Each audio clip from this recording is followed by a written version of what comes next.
Hey, live on Pat's Soundbytes Unplugged podcast in conjunction with WBXO Classic Rock Radio. You know the deal, keeping new music alive on the radios, on videos, and all over. And I got another superb show for you today. Talk about a killer album, talk about a killer guy, Mr. Chuck Wright. Well, my goodness, he's been around for quite a while, one of the most sought-after bass players in the rock and roll music industry. But he's got a great killer debut album that actually came out in May, and I've been starting to play the tracks of Throwing Stones, and you know my deal. I'm going to get ready to launch Squid TV. And with that being said, we're going to play a little Throwing Stones video so you get an idea of the track if you haven't heard it already.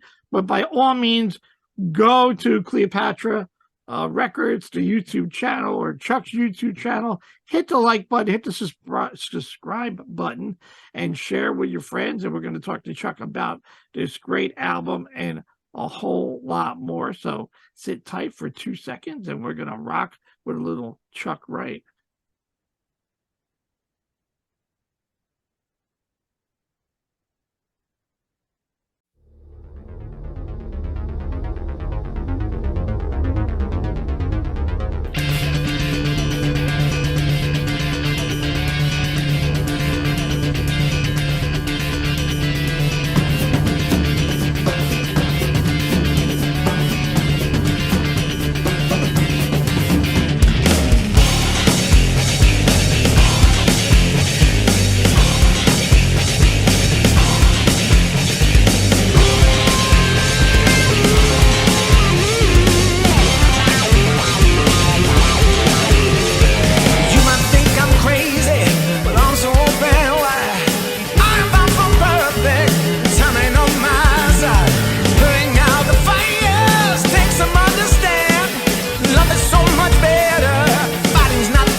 Throwing Stones. And now time to bring in Mr. Chuck Wright.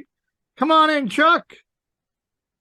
There he is. Hello, everybody. How's it going? Hey, Chuck Wright. How are you, sir? I'm great. Thanks for playing that track. It's one of my favorite on the record. One guy compared it to like Primus meets Stevie Wonder, which I thought was pretty right on. You know, it's got that little funk thing you want to get going. I know you got Mitch Perry. Who else is on the video there, Chuck, with you? Oh, and Mitch is on guitar, and Tasha Jones is the drummer that played with Saliva, but she's actually syncing to my late friend Pat Torpey, who I actually recorded the song with Lanny Cordola, playing rhythm, and also Matt Rohde, who plays keyboards with Jane's Addiction, is on the actual recording of it. And Joe Retta, who you might know from the Suite and Trans-Siberian Orchestra and Dio Disciples, is the singer. And he couldn't be here to shoot the video, so we came up with this idea of having all these TV screens and having him on one of the TV screens. And it worked really good because it's an anti-war message song that he actually wrote the lyric for before the Russian invasion. Like just before the Russian invasion, he did the lyric for it. That war's not the truth, it's not the answer, love is the answer. And as human beings, we started with Throwing Stones, and that's where the title, I pulled the title from one of the lyrics. And now we're launching missiles and throwing grenades. Still, when are we going to learn is the actual message in that lyric, in that song. Yeah, when are we going to learn? This is ridiculous. It's crazy and stupid. We have a beautiful world here, and here we are back in fighting and killing it. That feels like 80 years ago over there. It's like, I mean, it brings me back to, I listened to tracks of Bob Dylan back in the 60s, right. And it just never seems to stop of over stupidity. I mean, come on. Absolute power corrupts absolutely. And whenever you give somebody like Putin or whoever that kind of control, they can do whatever they want. And and if you're a dissident, you'll get arrested and tortured or whatever they're going to do to you. So How sad in the it's 21st century that I people know. have to I live mean, like that. But 2022, about 2023 already, and right. here we are, still doing the same nonsense. No, it just it It's makes just brutal. It's just brutal. But anyway, on a positive note, the song has that message, and it's a kick-ass tune. And I put the video together post the war. Obviously, there's some footage in there that kind of emulates the war factor going on, and I'm really proud of that video. And I actually have 4 videos out from the album. And my very first video I did myself. The other 3 I worked with a friend of mine who's an amazing cinematographer, editor, engineer. He's an award-winning film composer named Tim Janssens, and he actually co-produced 5 of the tracks with me. And you might find in listening to the album top to bottom, it has a very cinematic feel to it. absolutely. It almost sounds like a concept album, some people say when they listen to it. And the reason it's so diverse, you mentioned that earlier, is because I wasn't intending on doing a solo album at all. It was me during the pandemic, locked in, just going, hey, I have time now. I'm not running Ultimate Jam Night. I'm not on the road every week in Quiet Riot. So now I'm just going to start writing again. I wrote with, most of the bands that when it was a band situation, I was a main contributing writer. So I just sat down and just write music that I wanted to listen to, So you've got different styles. You've got, like you've heard the funk track, and I've got progressive tracks. I've got jazz fusion. I've got some ballad type things. I actually have a kind of a folk piece that's like Robert Plant, Alison Krauss on there. Love And it. I have a full-on Celtic piece that could be in Braveheart, of a song called Darkness, Darkness, right. which Yeah, I was see when that. I was a kid. I always loved that song. It's by the Youngbloods. I only have 2 covers. The other being the Bjork Army of Me, which Army is of my Me, first, right. my first single out with Cleopatra, and I did a video at that time that kind of reflected the unrest that was going on in the world. And I worked with a 3D animator named Drew Lanius, who we created an army of Ruth Ginsburg's marching on Washington for human rights. That's what that was about back then when I did that video. But my first video I did myself. I put it out there. This is pre-record deal, and some friends of mine reached out, like Troy Licketta from Tesla, and another friend of mine named Alan Hines, who's an amazing top jazz fusion guitar player.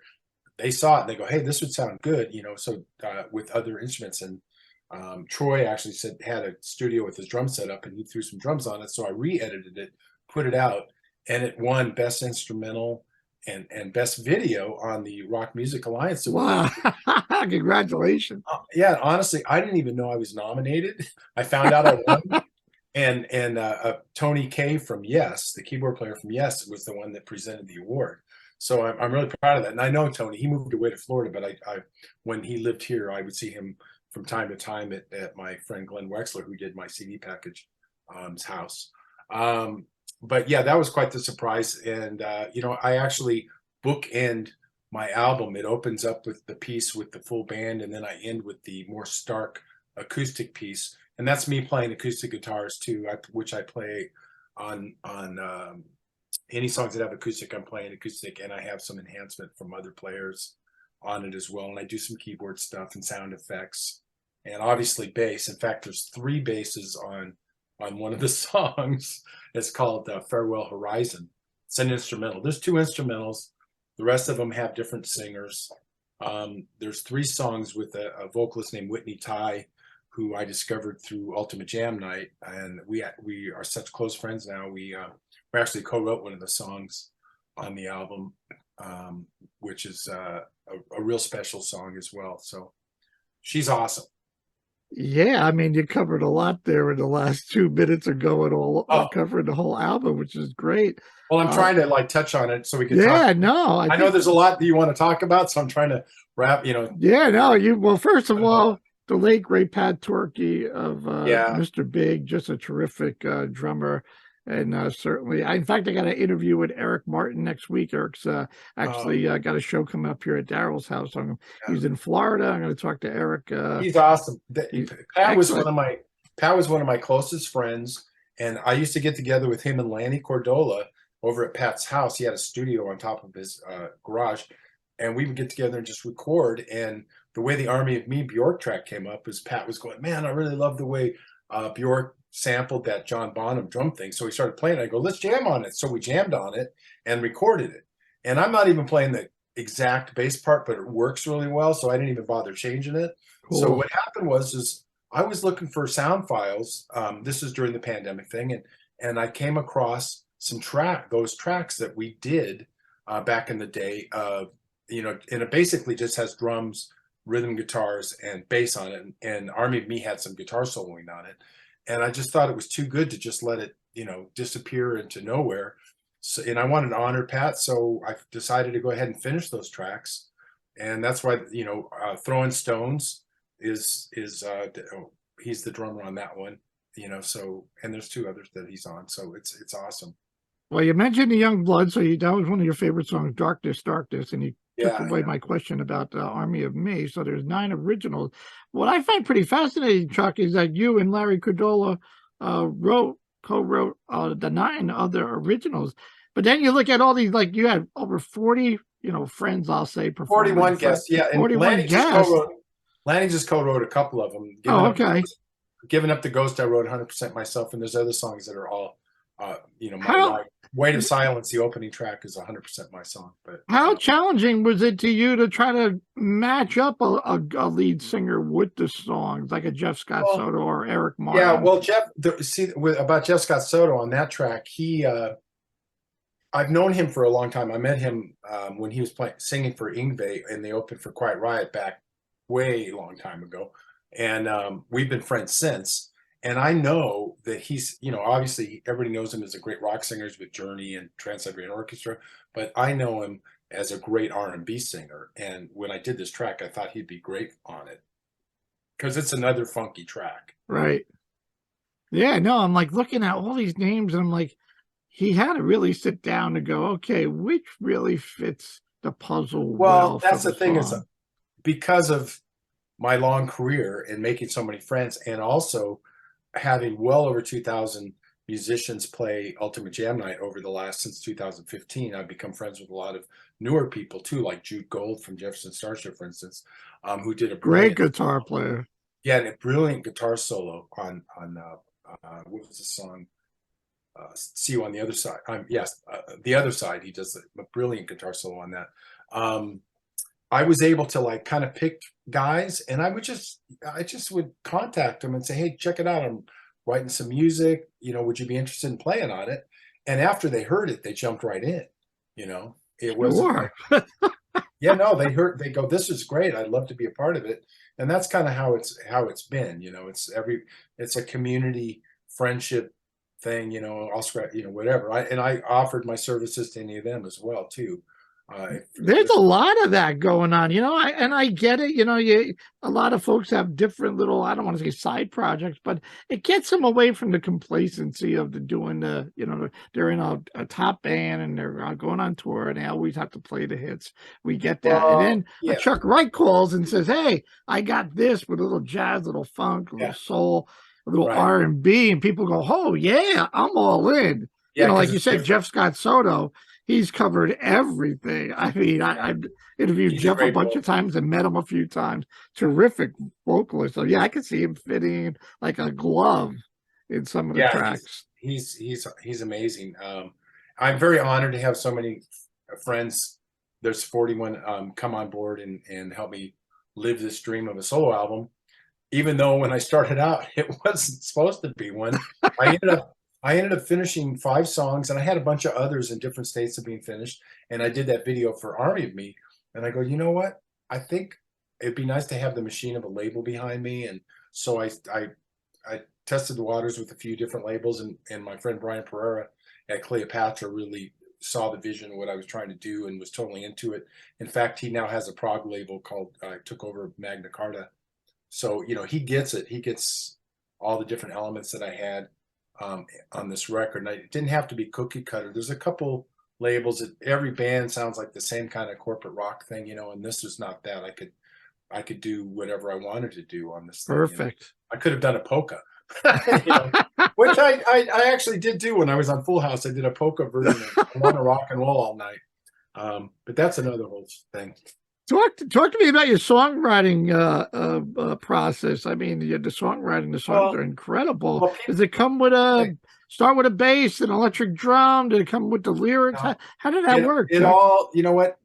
They come from different places often. For instance, the song "The Other Side," I got the phone call that Frankie Benelli had passed, and immediately I was overcome with emotion, and I started thinking about all my friends like Pat Torpey and John Purdell and my mom, and just a bunch of people came into me, and I picked up the guitar and I wrote that whole song top to bottom, including the chorus idea and the lyric idea. And then I finished it out with a friend of Frankie's named August Young, who's a singer that was in the Zep band he was working with. I kind of wanted to get people that were recently close to Frankie involved in that song, so the keyboard player's on it as well.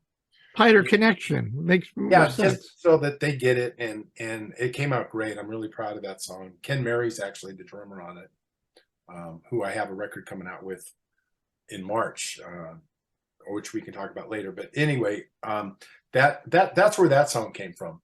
The song Farewell Horizon came from me doing some bass things, and then added other bass, and then I had a percussion thing I was doing, and then I decided, wow, this is really cool. And I reached out to Toshi Unagi, who's a Jimmy Kimmel Band house guy, who's a brilliant solo artist. And I said, hey, I have this instrumental piece. It's kind of jazz fusion-y, and I could use some like Jeff Beck style melody with an Alan Holdsworth shred kind of thing on it. And he just nailed it, and it's a great song, and it's really moody. And I did a little homage to late 60s King Crimson in the middle with the baritone sax and the mellotrons and everything. So see, I had no restrictions, man. My hands were not tied. That was perfect. I wasn't band members going, no, dude, we can't do that. Or a record label over my shoulder, or a producer telling me. I produced it myself, pretty much. So good for you. That is cool. Let me just take you back, Chuck. I always ask on the interviews, how did you find your love for music? Growing up, mom and dad, watching the Beatles, or how did it all start for you? I did see the Beatles, and my life took a completely different path because of music. I was in military school for about 8 years, second in command of the battalion. I was going to go to a school that set you up for the Air Force Academy school because I wanted to be a pilot. As a kid, that's what I wanted to be. But I took some guitar lessons at one point, and I played some guitar, and the neighborhood kids that were older than me, I was big for my age, right? I'm like almost 15 then, and the neighborhood kids are in 16, 17, and they said, hey, you play guitar, right? And I said, yeah, I can kind of play guitar. They go, well, we need a bass player. Do you want to play bass? And I went, well, wait a minute. That's just 4 strings, right? So I went to my mom, and she got me a bass, and I picked it up like that. In fact, one of my biggest influences is Jack Bruce, and from Cream, right? So first song I ever learned was Sunshine of Your Love. And the interesting story about that is I was on the road with Vanilla Fudge, playing with Carmine. And the opening act's bass player inherited millions of dollars and started a music memorabilia room, in his house. And he invited me over after the tour, and he had the bass that Jack Bruce played Sunshine of Your Love. Wow. Collection. So I got to play the first song I ever learned was that song, and I got to play the bass that was recorded. Wow. So cool. Yeah, it's one of those amazing full circle stories. But I picked it up like that, and I really loved it. I did my first gig was at a UCLA fraternity party. I made $75. Yeah. I drank beer, and the girls thought I was cute. So I went to my mom and I go, this is what I want to do. This is what I want to do. And she goes, but we've invested so much. She did, and I didn't have a dad around. So she goes, yeah, but you're so good at this and this. And I go, no, this is really what I want to do. And you know what? One of my proudest moments was giving her a platinum record with her name on it. Oh, excellent. Yeah, she became my biggest fan. She was at every gig. Yeah. When I played in '85 with Jafria, we were opening for sold out arenas, and we were played locally with Deep Purple, right? And and my mom got to come see me play a packed arena. So that was she believed in me, so I made her proud. I still try to. I mean, she's no longer with us, but I still try to do things. I wish she could have heard this. She's here, and Oh, Chuck, don't fool yourself. They're here with us. They're all proud. I mean, that's why I tell my kids, look, I support you. Anything you want to do, just go out and do it. You're gonna have people say, no, no, no, just kick the door down. And how bad do you want it? Just keep going for it. Well, I just say, how blessed am I to get to do something that I love to do for a living? And this past year has been fantastic. I've been in Europe most of the summer, and the Caribbean, all these places, playing with legends of classic rock, which when I found out that Rudy was rejoining Quiet Riot, I got the phone call from Terry Luce, who's the singer from Great White. He was in Great White. He said, hey, we've got this thing. Do you want to do it? And I said, wait, you're telling me that I'm going to go to the Caribbean, so I'm going to be on vacation interrupted by doing rock shows? He goes, yeah, come on in. And then we ended up going to Europe. I just got back from the Caribbean on Monday, and I was on Thanksgiving Day. What was I doing? I was snorkeling in St. Kitts. So wow. Yeah, I feel very blessed. And my girlfriend comes out. I go out for like 2 weeks at a time, and she comes out for a week, and then I come home and I work on things here and run. I'm doing an Ultimate Jam night on December 6th. So I got the same kit right when COVID hit. Oh. I hit the Aruba. I hit all the islands. Yeah. And just got, everybody's like, oh my God, you were right. You better get back. And I'm like, yeah, we were like the last group of tourists, and then all the islands shut down. But St. Kitts was beautiful. I'm like, I had a great time. Anyway, so that's, this past year's basically been about getting the word out on my album and going away to these exotic places, like seeing Rome twice, for instance, the Greek islands and Barcelona and Mallorca and all these wonderful places, and getting to rock to, the crowd there. It's great for us because they're demographically perfect for classic rock people, Oh my goodness, yeah. I mean, for classic rock music, they're totally into it. It's great. And it's a killer band. Greg D'Angelo from White Lion is the drummer, and my old friend Kevin Jones, who played with Ozzy, is a keyboard player, and Jason Boylston, who played with Paul Rodgers and Bad Companies, on guitar. So it's a really good band, and we just do songs from our catalog and songs we like to play. Excellent. Yeah, it's fun. It's been great. No, that's excellent. I'm happy for you. This is all really good stuff. How did you get the phone call to get involved with Quiet Riot? Were you after Rudy? You came in with Frankie? If people really want to see the long story on that, it was on Showtime for 2 years. There's a documentary. It's called Quiet Riot. Well, Now You're Here, There's No Way Back. And that kind of tells the story of the band. But I was, when Rudy and Randy left to play with Ozzy, Kevin carried on, but he called the band Dubrow. And when Rudy left, I came into the band. Gotcha. And I did all the demos. I did all the clubs. I got the record deal with the band. And that's why I remain on Bang Your Head and Don't Want to Let You Go on the Mental Health record, which, if people don't know, it's the first ever heavy metal album to go #1 on Billboard, and went on to sell like over 10 million records and all that. And I'm really proud to have been a part of it. But after Randy was tragically killed in the plane crash, Rudy rejoined the band. And at the time, I had my own band where I was the writer of everything, and it was a kind of a prog band called Satyr. We were the first band in rock and roll history to have a laser show, because we knew the guy that developed the technology at Pasadena. Wow. There at the the place up there.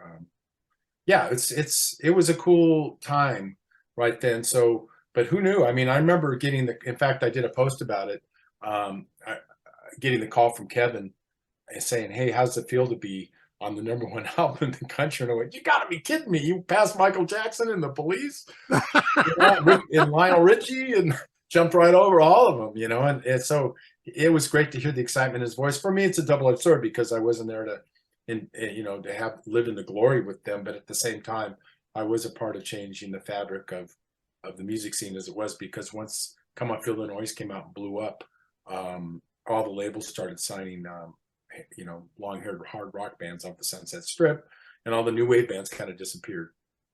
Just like just like the way Nirvana took us all out. You know? I did watch the documentary of Randy Rhoads, Oh, and okay. you Oh, that guys, one? I mean, they lived in the whiskey. It seemed like, right? It was Yeah, like, yeah. The whiskey's been my, it's I'm there now. It's right, been my home for my the whole life. ultimate jam thing you got going Yeah, on. I do that there. Yeah, and it was every week. And now because I'm so busy, it's when I can do it. But I remember being 15 years old, and my best friend was driving. We borrowed my mom's car, and we're driving down Sunset Boulevard. And on the whiskey marquee, it said, "Yes, $5." And I said, "Oh, I heard that band. Yes, is really good. We should go check it out." $5. And that's exactly how I got into prog music. I was Black Sabbath and Deep Purple. That's what I listened to. And then I discovered this amazing music and vocals and the bass players singing like and doing Chris Squire. yeah, no, it just totally blew me away. And that's how I got into all the great bands like ELP and Gentle Giant and Genesis. I saw at the Roxy, you know, which is a very small club here in LA. I got to see their very first concert here in LA. And being here I always look at it as that was my education. I got to see all these great bands like Queen and David Bowie when they first came here and all this. When I was younger, I feel very blessed to have grown up when I did, you know.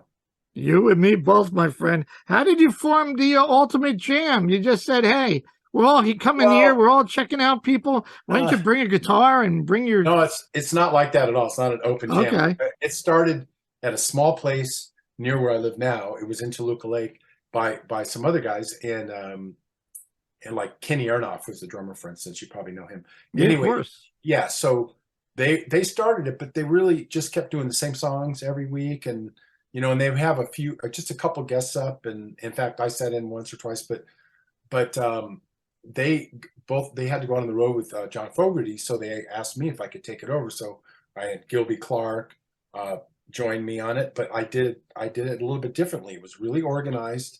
I started with like about 30 guest players, and everybody gets the song. They know what it is, and that place closed. So some months go by. People are bugging me, when are you going to have this this jam thing again? At that time, it didn't have a name. It was just it was a jam, and so I found a location that looked like it would work out, and they agreed to give me a couple weeks, and the first night was packed.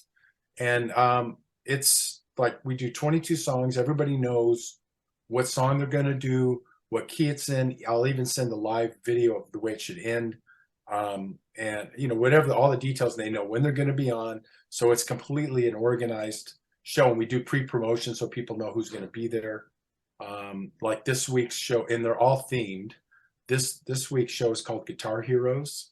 So we're covering artists, like Slash, Jeff Beck, Stevie Ray Vaughan, that kind of thing, Dimebag, and there's a couple others that we're doing, and we're just doing songs from those guys. And we did a whole night of Spinal Tap, and there's actually if you guys want to laugh, go on YouTube. And we did Big Bottom, and I had 27 bass players there. Wow. Yeah. We actually did Rocky Horror Picture Show, full costume, top to bottom. That's cool. That's with Pauly Z, he was my MC up until recently, and great entertainer. He's got a thing called Bohemian Queen where he does a great Freddie Mercury, but he could do anything. He's also a great Paul Stanley, for instance. Like we did Kiss Night, he's wearing the whole makeup and the whole thing.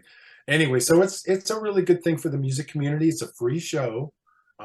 So everybody can come down and enjoy it, and all the musicians are willing to come in and play, and they get the opportunity to play with people maybe that they've never played with, that they'd want to play with.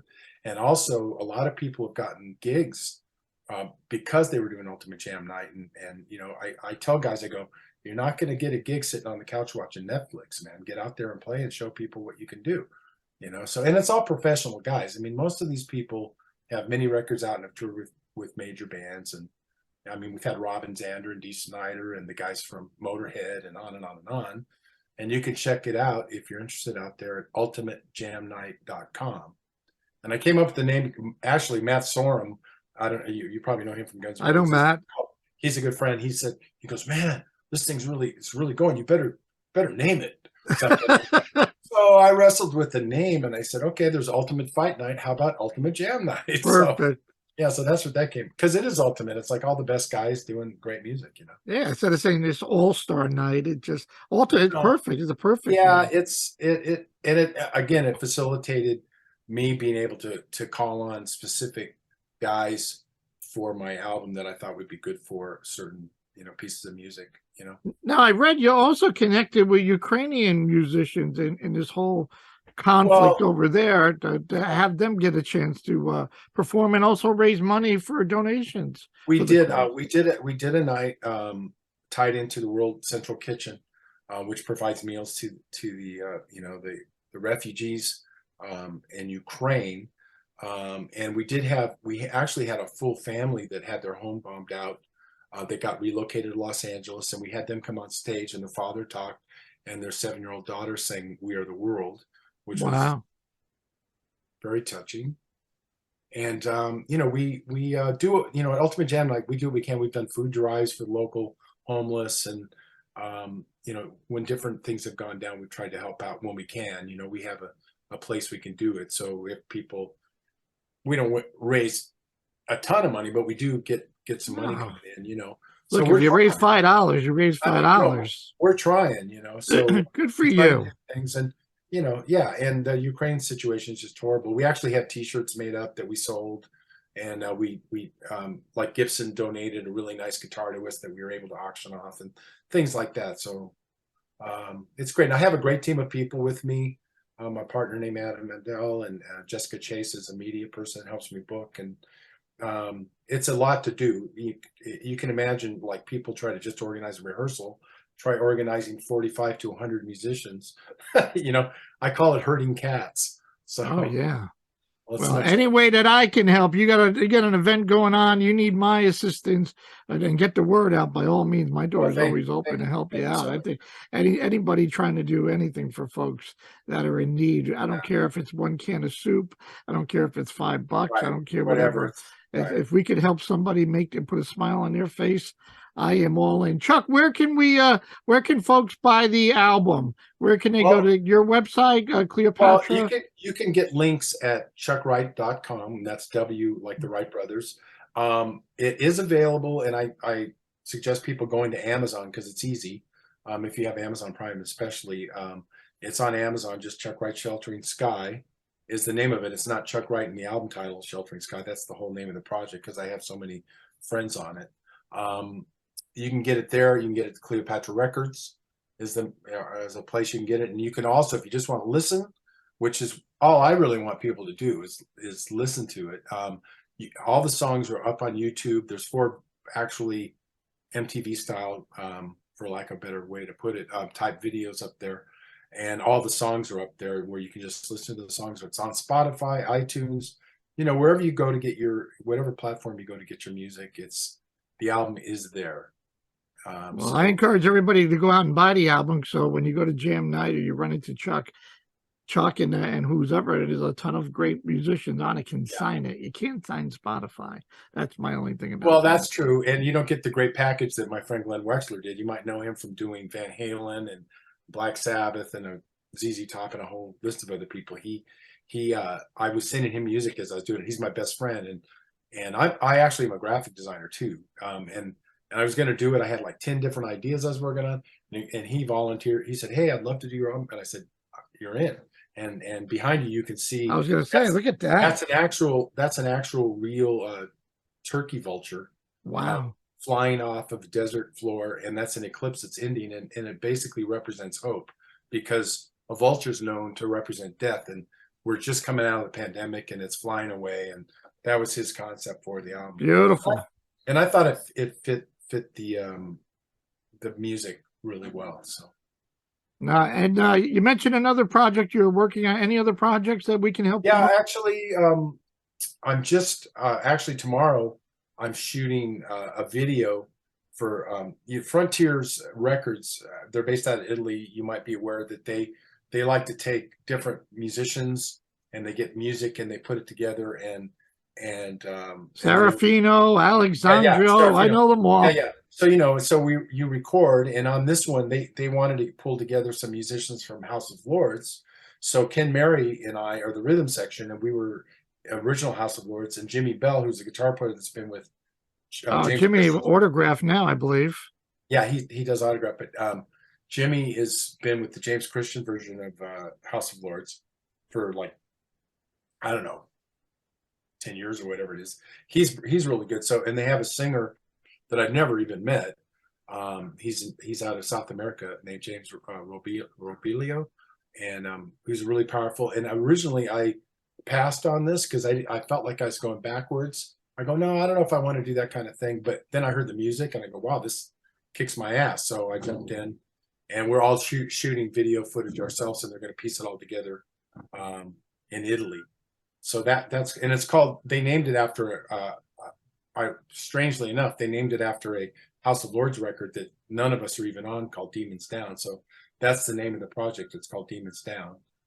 That's coming out. And also something interesting happened today.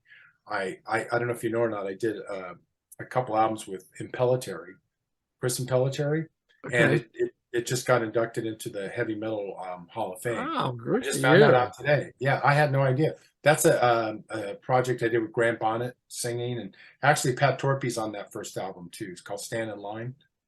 I don't know, maybe it's not maybe it's like his second album, but it did, that's one of his most acclaimed records.